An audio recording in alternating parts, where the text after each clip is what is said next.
All right, so another wonderful, beautiful morning here in Mombasa. It's always good to be able to have an opportunity to just sit and just kind of reflect and just talk about some things. And we Trying to talk while you hear the angry birds yeah, up these here. Angry Birds. This is where they got the idea for the Hmm. the game, Angry Yeah, I Birds. think they're gossiping about something. So it's good to reflect, baby. It's good to be able to take the time to just kind of share what our individual thoughts are Hmm. and our individual experience or experiences, and just kind of just see where we are with things. So let's do it. All right. Well, a lot of time our viewers they write us or they might put it in the comments. Do Africa feel like home to you? Hmm. And I know you and I both have different opinions about what Yeah. home is. So, wondering, you can take that question and maybe elaborate a little bit. Um, it's growing on me. I mean, there are some things that make me feel like, yeah, this is home.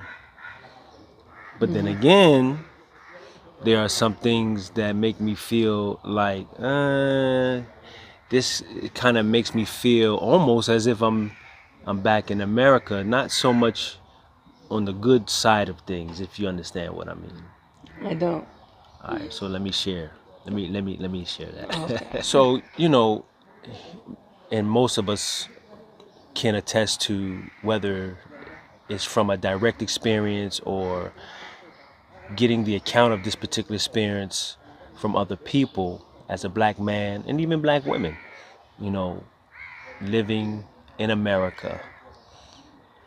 And it's this sense or this feeling that you're a target. As a black man in America, you know, leaving the house, Hmm. as soon as you leave that front door, you just get this feeling like, man, like a target, like you're a target.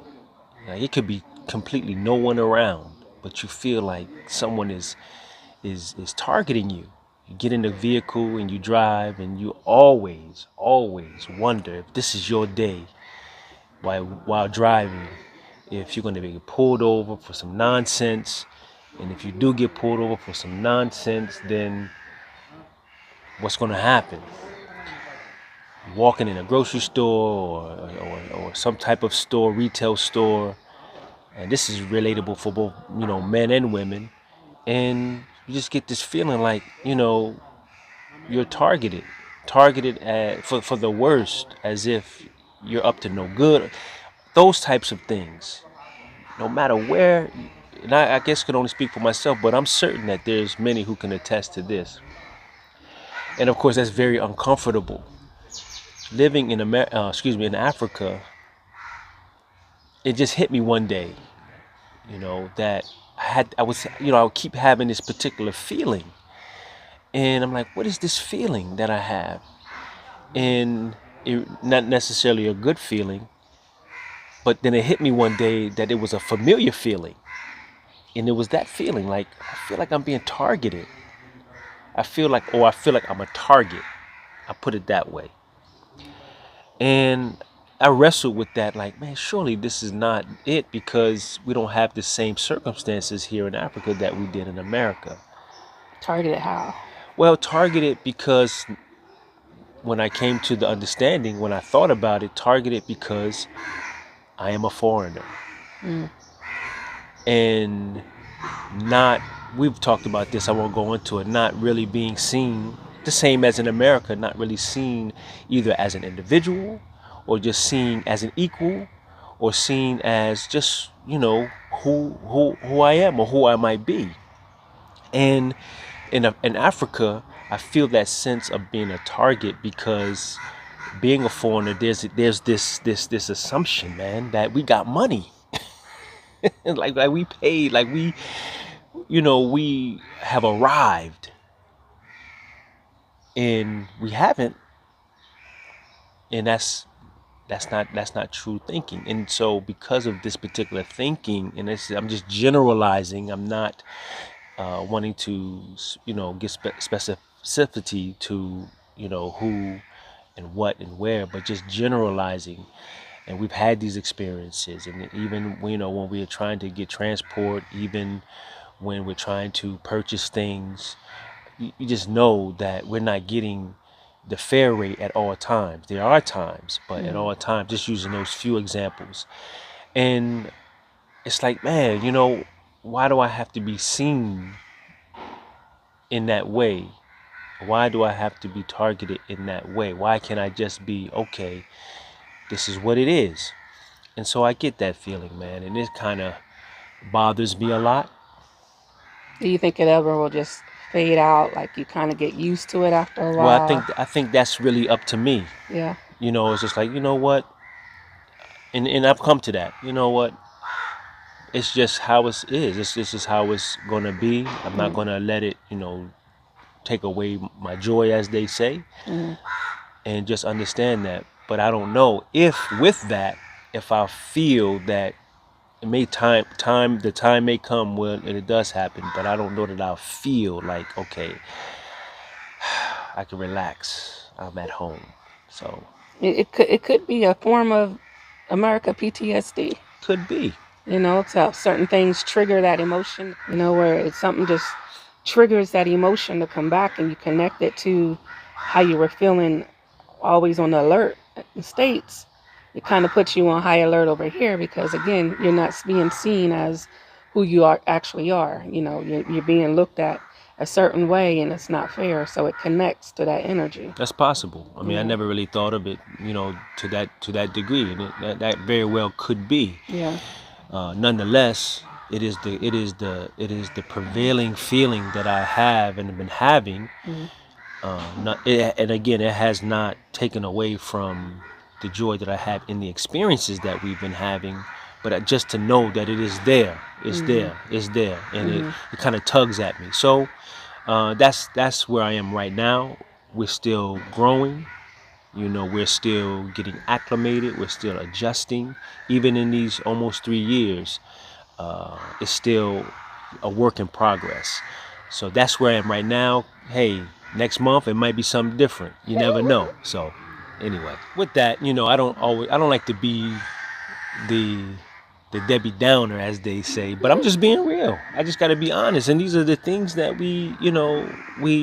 That you're gonna go you're through. gonna go through. Yeah. Possibly, if it's not this, it's something else. Everything is not always fluff. Everything is not, so you got to take the good with the bad. Anyway, so for you, Mhm.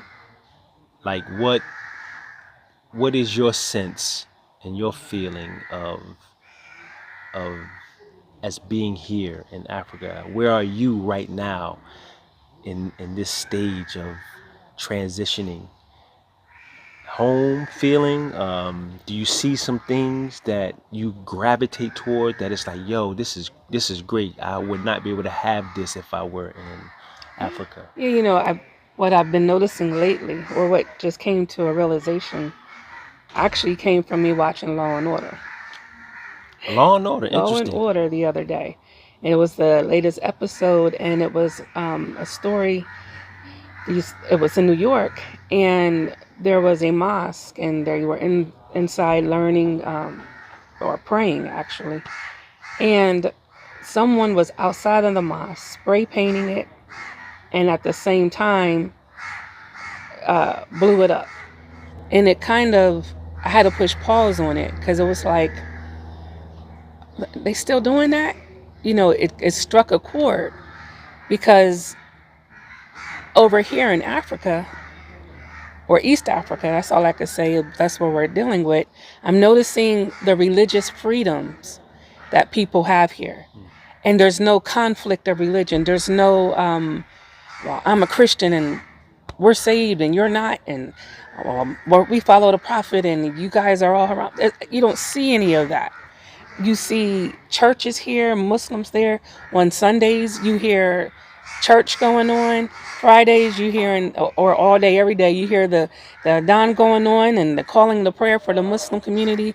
But even heavily as well.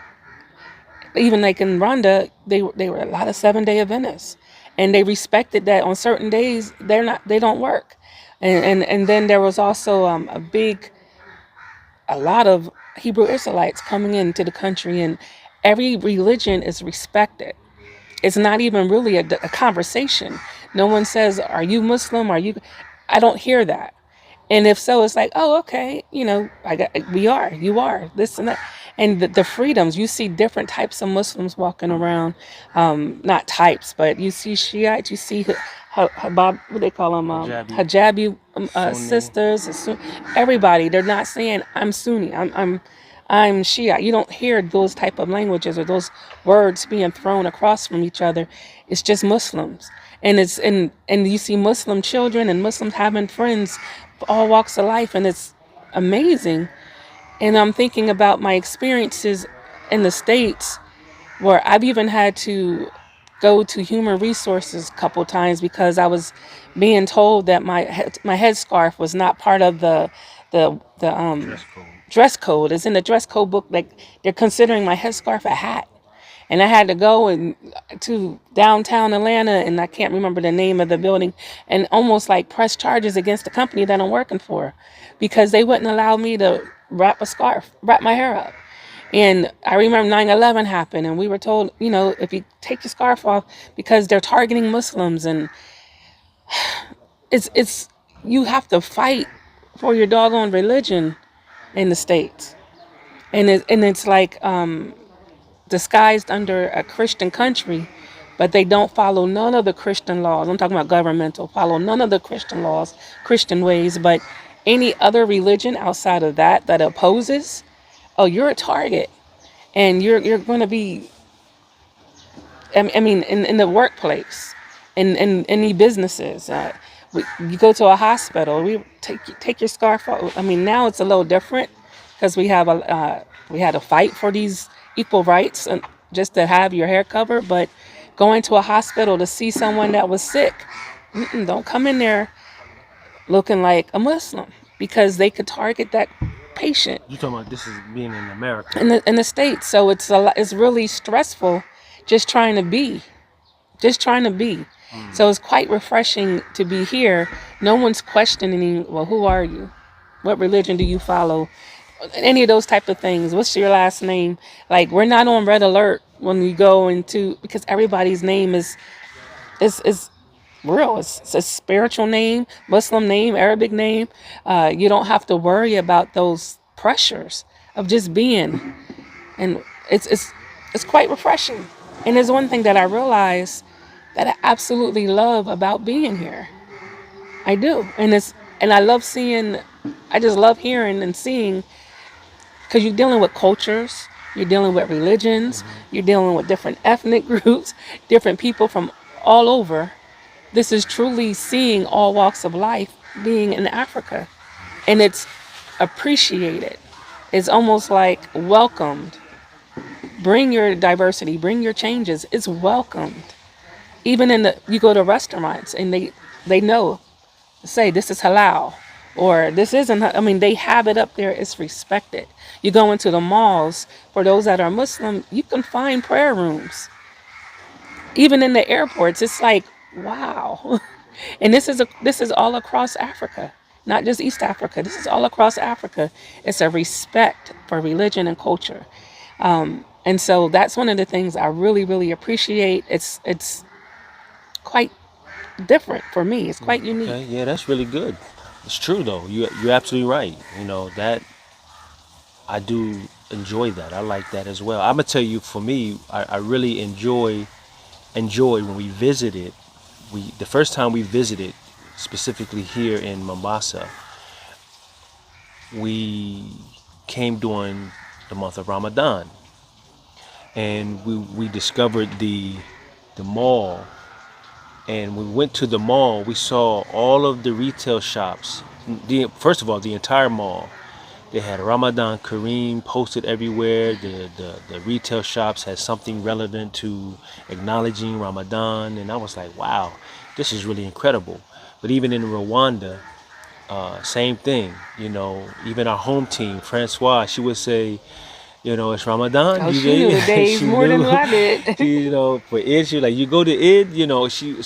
And she was. I think she's a. I don't know if she's Seventh Day, but she's of the Christian faith and persuasion. And Rwandans, I don't care what holiday it is, they're gonna They acknowledge it. celebrate every Everything, holiday. everything. Even here, when Christmas time came, and Yeah, they had I the couldn't same be thing. mad. I was hearing all my old Christmas songs. I was Oh, like, all of that. So they, trees, like they do. We celebrate every religion. yeah, very Yeah, tolerant of each other's religious expression and Rhonda was good persuasion. with that because Really every good. religion was a government holiday. No, you can bet on it. Yeah, it's a government holiday. No matter what religion you are, everyone had off on it. And I'm like, Yeah, what? yeah, Why? yeah, Everyone had off on Christmas. Everyone had East. It's celebrated yeah. for sure. And it was good, and that's a good thing. So I guess it's very interesting our perspectives, whereas you're in a sense saying you're not individualized and targeted. It's more of an all inclusive. And for me, I'm just experiencing more of a individualized But that's also direct. a testament of our personalities. It Because is. I'm the type where I just don't care. But, well, I don't feel the target. I'm probably not giving you energy unless I need to give you energy. Hmm. I don't need to have that connection with people.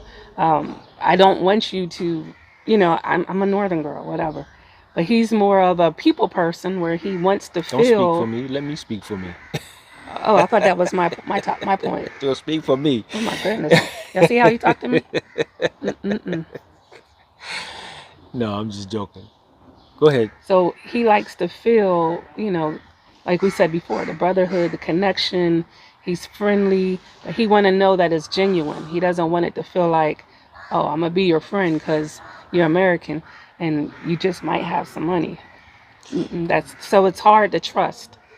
And And I think me, I'm not trusting you anyway until we get to know each other. So it I, doesn't bother me as much I anymore. think I think this there what I think it is a bit of scarring too. Now that I think about it, when you said that word trust, as we talked about before, having lived in Rwanda and what we experienced in the latter end of things, it completely destroyed that. And so now I think I may contribute to it by having my guard up just a little bit, because I give you my all, complete transparent. You understand? No, not being pretentious in any way, and it affords you to be able to really see me for who I am. And if you choose otherwise, then I'm like, come on, man.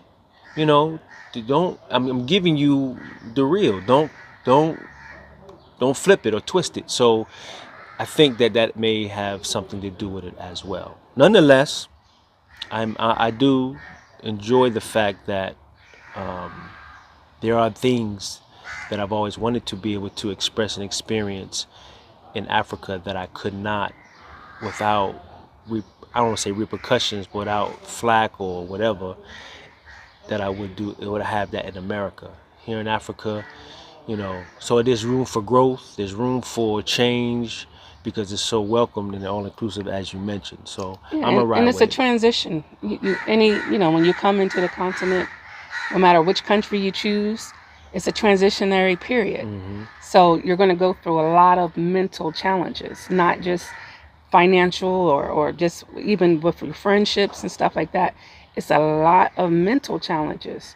You have to be in the mental capacity to be able to get through it. Yeah. And it's not easy. And it's nothing that you would have ever experienced have you not moved abroad. Yeah, you come yeah, you come face to face. You come Yeah, face to you meet face. a new side of you You that's just do. never been discovered You really do. unless you moved abroad. You really do. And then coming to a black country, you kind of let your guard down and you think, okay, well, I'm not going to have to go through these things, or I'm not going to have these Woo, don't mental do that. Don't situations. do that. And you are. Yeah, don't do You that. really, really are. Yeah, you're gonna yeah. Cause you're going to. So all right, so that's it. I'm always grateful to be able to have conversations as such, because they build, and I just like to be real and be honest and be authentic and genuine. You understand?